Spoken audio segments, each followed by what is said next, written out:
In the days when Israel had no kings, the land was a patchwork of tribes, each clinging to survival amidst chaos. The people were fractured, their faith wavering between the God of their fathers and the alluring idols of their neighbors. Stability was a distant dream, replaced by cycles of war, betrayal, and fear. The air was thick with uncertainty, and the shadow of oppression loomed large. From the west, across the rolling hills and sandy shores of the Mediterranean, came the Philistines, fierce, unrelenting, and formidable. These seafaring warriors were not mere raiders. They were conquerors who imposed their will on the Israelites with ruthless efficiency. Their iron weapons glinted in the sun, their chariots rumbled through the valleys, and their demands stripped the people of their harvests, their dignity, and their hope. The Philistines were not just a military threat. They were a cultural force, their cities of Gaza, Ashkelon, and Ekron bustling with trade and power. They worshipped Dagon, a god of grain and fertility, whose temples stood as monuments to their dominance. To the Israelites, the Philistines were a constant reminder of their own disunity, their failure to hold fast to the covenant that had once bound them to their God. Villages were taxed to the breaking point, young men conscripted into servitude, and any resistance was met with swift, brutal retaliation. The Israelites whispered of deliverance, but their voices were drowned out by despair. In those turbulent days, the land of Israel was a shadow of its promised glory. The tribes, scattered and disunited, lived under the oppressive yoke of the Philistines, a people whose iron swords and unrelenting ambition cast a pall over the hills and valleys. The air was heavy with the dust of conflict and the whispers of despair, as the Israelites struggled to hold fast to their covenant with God amidst the seductive pull of foreign idols. In this bleak landscape, where hope was as scarce as rain in the desert, a faint light glimmered in the unlikeliest of places. A humble home in the rugged hill country of the tribe of Dan, far from the bustling centers of power and influence. There lived a woman known only as Manoah's wife, her name erased from the annals of history, a silent testament to her marginal place in a society that prized women for their ability to bear sons. Barrenness was her burden, a curse that hung over her like a storm cloud, marking her as less than whole in the eyes of her people. Each morning, she woke to the quiet shame of a childless home, her heart aching with unspoken prayers for a miracle that seemed forever out of reach. The village women whispered behind her back, their pitying glances cutting deeper than any blade. Her days were filled with routine, grinding grain, tending the hearth, but each task was a reminder of the emptiness that defined her. She moved through life like a ghost, present but unseen, her worth diminished by the absence of a child's laughter in her home. Yet, in this crucible of sorrow, the divine broke through. One ordinary day, as the sun climbed over the hills, bathing the rocky slopes in golden light, a stranger appeared at her door. He was no ordinary man. His presence filled the space with an otherworldly weight, as if the air itself grew heavy with the gravity of his purpose. His eyes held a piercing clarity. His voice carried a timbre that seemed to echo from beyond the mortal realm. Unannounced, he stood before her, his robes catching the breeze, and spoke words that shattered the silence of her despair. "You will conceive and bear a son." The promise was impossible, a defiance of nature and fate, yet it carried an unshakable certainty. This child, he declared, would be no ordinary son. He would be a Nazirite, consecrated to God from the womb, set apart for a divine mission that would shake the foundations of their world. The stranger's instructions were precise, almost severe. The boy was to abstain from wine and strong drink, forbidden even the fruit of the vine. His hair was never to be touched by a razor, for it would be a visible sign of his sacred vow. He was to shun all that was unclean, avoiding contact with death itself, for his life was to be a living testament to God's claim upon him. These were not mere suggestions but commands, delivered with a weight that seared themselves into the woman's heart. She stood frozen, her mind racing to comprehend the magnitude of what she had heard. Could this be true? Could her barren womb, long a source of shame, become the vessel of such a destiny? Trembling with a mixture of fear and wonder, she ran to her husband, Manoah, her words tumbling out in a rush. She described the stranger, his commanding presence, the unearthly cadence of his voice, the promise that had upended her world. Manoah, a man of the earth, practical and grounded, listened with furrowed brow. A child? To them? After years of unanswered prayers? And what kind of child would be bound by such strange, almost burdensome rules? The Nazirite vow was rare, a calling reserved for those marked by God for extraordinary purposes. Manoah's heart wrestled with doubt, not out of disbelief in God, but in the sheer audacity of the promise. He needed confirmation, a sign to anchor this wild hope. Falling to his knees, he prayed fervently for the stranger to return, to speak again and dispel the fog of uncertainty. God heard his plea. Days later, as the couple worked in the fields under the vast, unyielding sky, the stranger appeared once more. His arrival was as sudden as before, his form seeming to shimmer in the heat of the day. He repeated the instructions with unwavering clarity, his words cutting through Manoah's skepticism like a blade through cloth. The child would be a Nazirite, a warrior for God's cause, destined to challenge the Philistine oppressors. Manoah, still grappling with the weight of the message, sought to honor the stranger in the custom of his people. He offered to prepare a young goat as a sacrifice, a gesture of hospitality and reverence.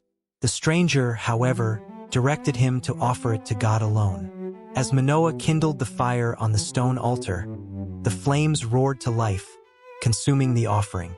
In a moment that defied comprehension, the stranger stepped into the blaze and ascended with it, vanishing into the heavens as the fire reached for the sky.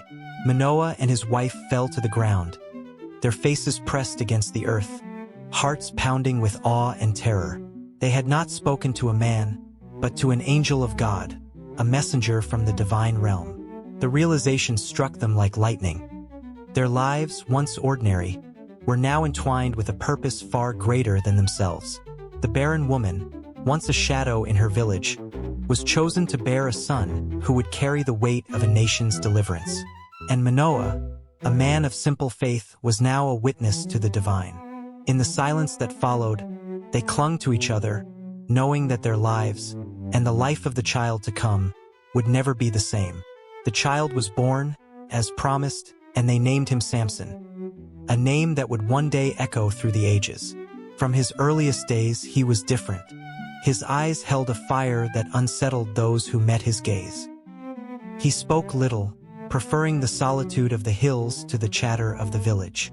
His strength was evident even as a boy, not just in the breadth of his shoulders but in the way he moved, deliberate, almost primal. He could outrun the fastest boys, lift stones that grown men struggled with, and once, when a viper struck at him in the fields, he crushed its head with his bare hands, unmoved by the danger. The people of his tribe watched him with a mixture of awe and unease. They whispered of the prophecy of the angel's visit, but they could not fathom what Samson was meant to be. A warrior? A leader? A savior? He did not fit the mold of the judges who had come before, men like Gideon who rallied armies or Deborah who spoke with divine authority. Samson was a loner, a riddle even to himself. His parents tried to guide him, reminding him of his Nazirite vow, but Samson was not one to be tamed. There was a restlessness in him, a hunger that no teaching could satisfy. As he grew into manhood, his strength became legendary. He could tear ropes as if they were spiderwebs, uproot trees with a single pull, and wrestle any challenger to the ground in moments. Yet, with this power came a shadow. Samson was not a man of discipline. His heart burned with desires that clashed with his calling. He was drawn to the forbidden, to the edges of his world where danger and temptation waited. And it was this pull that would set him on a collision course with his destiny. Samson's life, marked by divine promise, was a paradox of power and passion. His first great misstep was not born on the battlefield, where his strength would later become legend, but in the quiet stirrings of his heart. In the bustling Philistine city of Timnah, nestled in the fertile lowlands where vineyards stretched toward the horizon, he saw her, a woman whose beauty struck him like a thunderbolt. Her eyes held a spark that captivated him, her presence a magnet that drew him across the divide of nations. She was a Philistine, a daughter of the enemy, her name lost to the ages, a fleeting figure in the annals of history. To Samson, she was everything. A vision of desire that consumed his thoughts and defied the boundaries of his calling. To his parents, Manoah and his wife, she was a scandal, a dangerous breach of the traditions that bound their people. "Is there no woman among your own people?" they pleaded, their voices trembling with fear and the weight of cultural taboo. Intermarriage with the Philistines, oppressors who had subjugated Israel for years, was unthinkable, a betrayal of faith and identity. But Samson was resolute, his heart unyielding. "She pleases me," he declared, his words carrying the stubborn resolve of a man driven by passion, not reason. Unbeknownst to his parents, or even to Samson himself, this reckless desire was not merely a whim of the heart. The scriptures whisper of a divine orchestration, a hidden purpose woven into the fabric of his choice. God, in his inscrutable wisdom, used Samson's wayward love to set in motion a plan to confront the Philistines, whose iron grip choked the life from Israel. Yet, the path to divine purpose is rarely straight or clean. Samson's love for the Philistine woman was a spark, fragile and fleeting, that would ignite a firestorm of conflict, betrayal, and vengeance, setting the stage for his tumultuous destiny. The journey to Timnah was more than a pilgrimage for love. It was the first crucible of Samson's strength. As he walked alone through the sun-dappled vineyards, the air thick with the scent of ripening grapes, the world seemed to hold its breath. Suddenly, a young lion emerged from the shadows, its roar shattering the stillness. The beast charged, its claws gleaming and its eyes wild with hunger. In that heart-stopping moment, the Spirit of God surged through Samson like a tidal wave. Without weapon or armor, he met the lion's assault with bare hands, seizing its jaws and tearing it apart as easily as one might rip a piece of cloth. The carcass fell to the earth, a broken heap in the dust, and Samson continued on, his breath steady, his heart unshaken. He told no one of the deed, not his parents, not his kin. It was a fleeting moment, yet it revealed the raw, untamed power that coursed through him, a power not of his own making but tied to the divine vow that marked him as a Nazirite. His long, uncut hair, a symbol of his consecration, swayed in the breeze, a silent testament to the God who had chosen him. Days later, as he retraced his steps through the same vineyard, Samson's curiosity drew him to the lion's remains. What he found was a strange and wondrous sight. Bees had claimed the carcass, weaving a hive within its ribs. Golden honey glistened in the decay, a paradox of life emerging from death.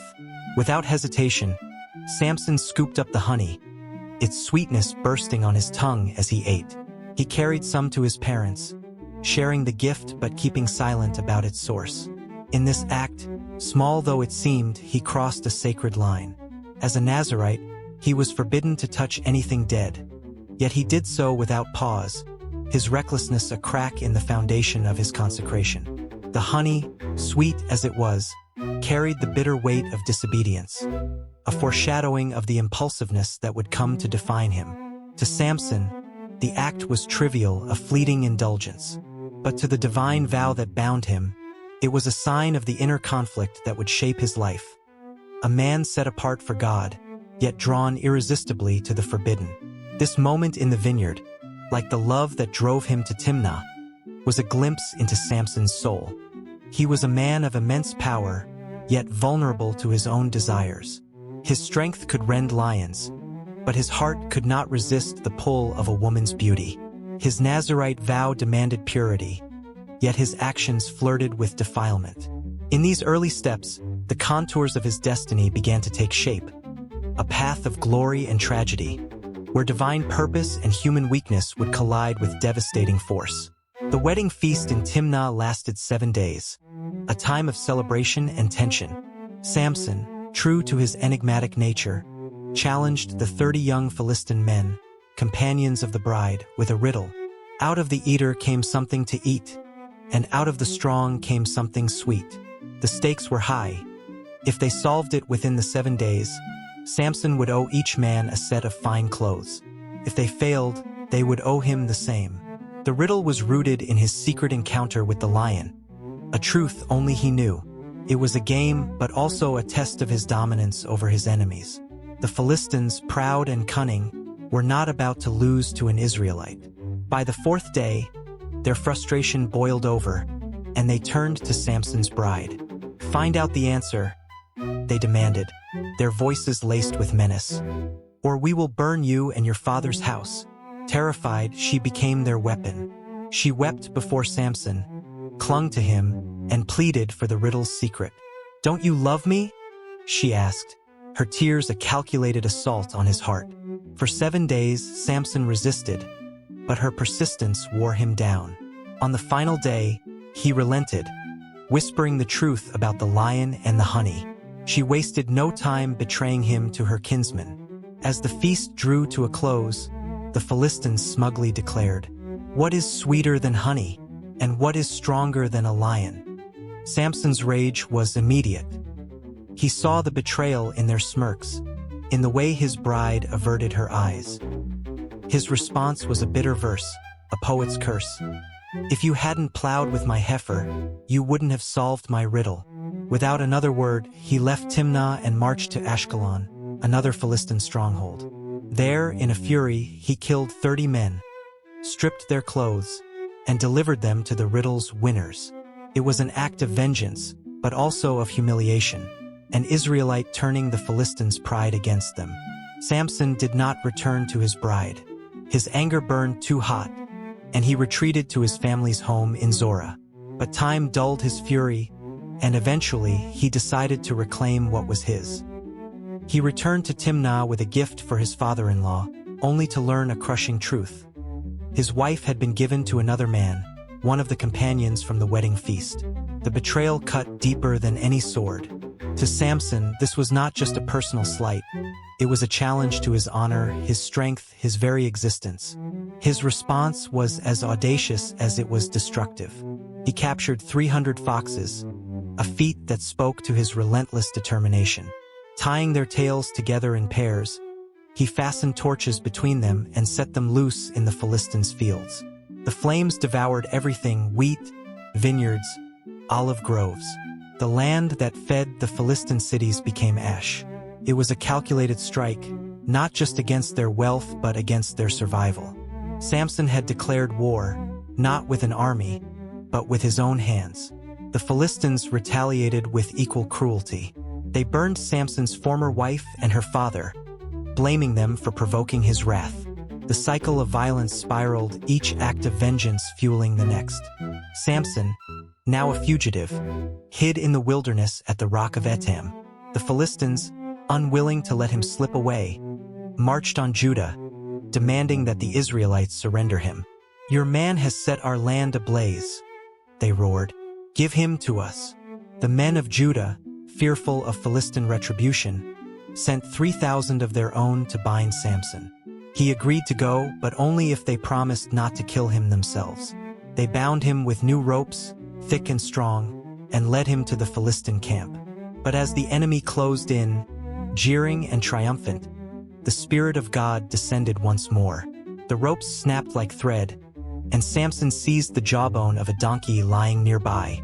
With it, he struck down 1,000 men, their bodies piling in the dust. The valley echoed with the cries of the fallen, and Samson stood alone, victorious but exhausted.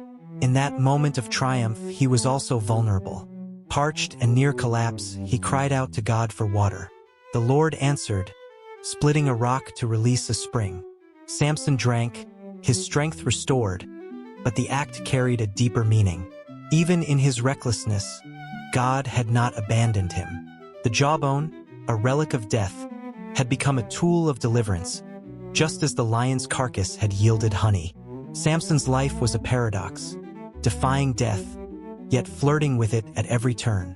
For 20 years, Samson was a shadow that haunted the Philistines and a beacon of hope for his people. Unlike the judges who preceded him, men like Gideon, who marshaled armies, or Deborah, who dispensed wisdom from beneath a palm tree, Samson led no legions and held no court. His rule was a whirlwind of chaos, a tempest of sudden, unpredictable strikes that left the enemy reeling. He would vanish into the rugged hills of Judah, blending into the crags and caves like a specter, only to emerge with devastating force. With his bare hands, he toppled Philistine outposts, their mud brick walls crumbling under his might. He ambushed their caravans, scattering merchants and disrupting the trade routes that fueled their wealth. In moments of audacious defiance, he humiliated their warriors, leaving them broken and shamed in the dust of their own strongholds. To the Israelites, languishing under the yoke of Philistine oppression, Samson was a living symbol of resistance, a flesh and blood reminder that their God had not abandoned them, that his power still stirred in the land. To the Philistines, whose cities of Gaza, Ashkelon, and Ekron thrived on the subjugation of Israel, he was a nightmare incarnate, a force of nature they could neither predict nor tame. His name was whispered in fear, a specter that haunted their councils and disrupted their dreams. Yet, beneath this legend lay a man divided, a soul torn between divine calling and human frailty. Samson's Nazirite vow, sworn before his birth, set him apart as God's instrument, marked by the uncut locks of his hair and the strictures that forbade wine, uncleanness, and contact with the dead. This vow was his strength's foundation, a sacred tether to the divine. But his heart, wild and untamed, pulled him toward the very world he was meant to oppose. The Philistine cities, with their vibrant markets and alluring pleasures, beckoned to him, their forbidden allure a constant temptation. He was a man of faith, chosen to deliver his people, yet a man of flesh, driven by desires that clashed with his purpose. His strength could rend lions and shatter chains, but his choices were his own, and each one drew him deeper into a web of danger, where the line between hero and outcast blurred. Nowhere was this tension more evident than in Gaza, a fortified Philistine stronghold that stood as a monument to their power. Its towering walls and bustling streets pulsed with the confidence of a people who believed themselves untouchable. It was here, in the heart of enemy territory, that Samson's desires betrayed him once more. Drawn by the pull of passion, he entered the house of a harlot, a reckless act that defied both his vow and his survival.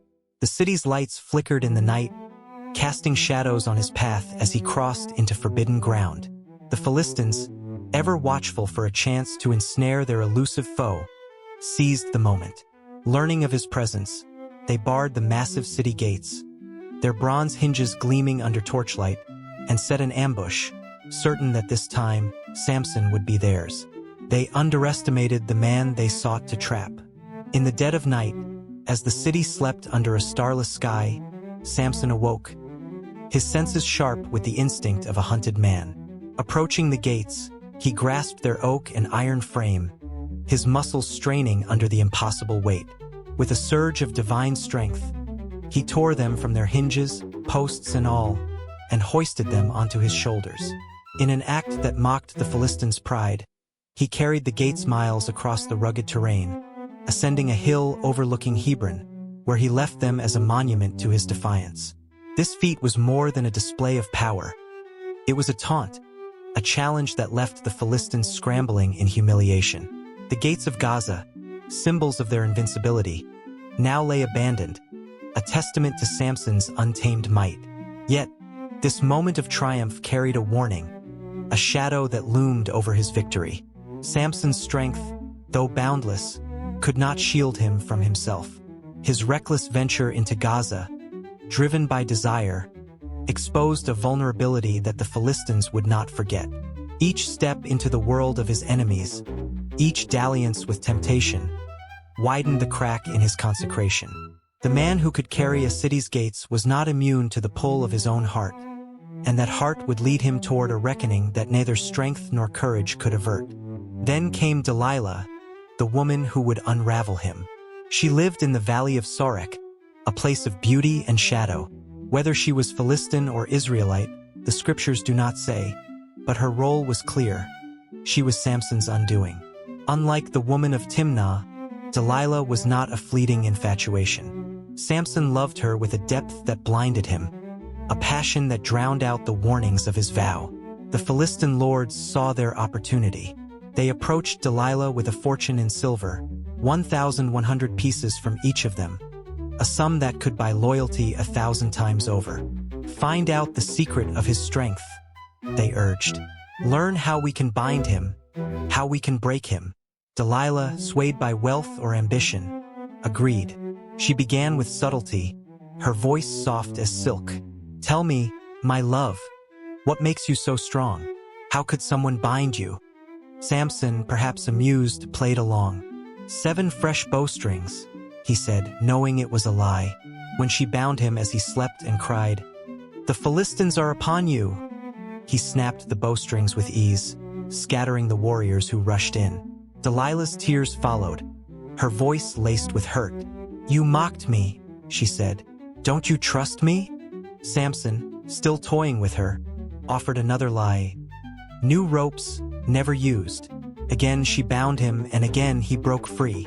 The game continued, with Delilah's pleas growing more insistent, her accusations sharper. Each time, Samson edged closer to the truth, as if drawn by her voice, her touch, her presence. Finally, worn down by her relentless pressure, he spoke the fatal words, "I am a Nazirite, dedicated to God from birth. My strength lies in my hair. If it is cut, I will be as weak as any man." It was a confession that stripped him bare, a betrayal of the vow that defined him. Delilah wasted no time. As Samson slept on her lap, she summoned a barber. The 7 locks of his hair fell to the ground, each snip severing the bond between him and his divine strength. When she cried out once more, "The Philistines are upon you!" Samson rose, expecting to shake off his enemies as always.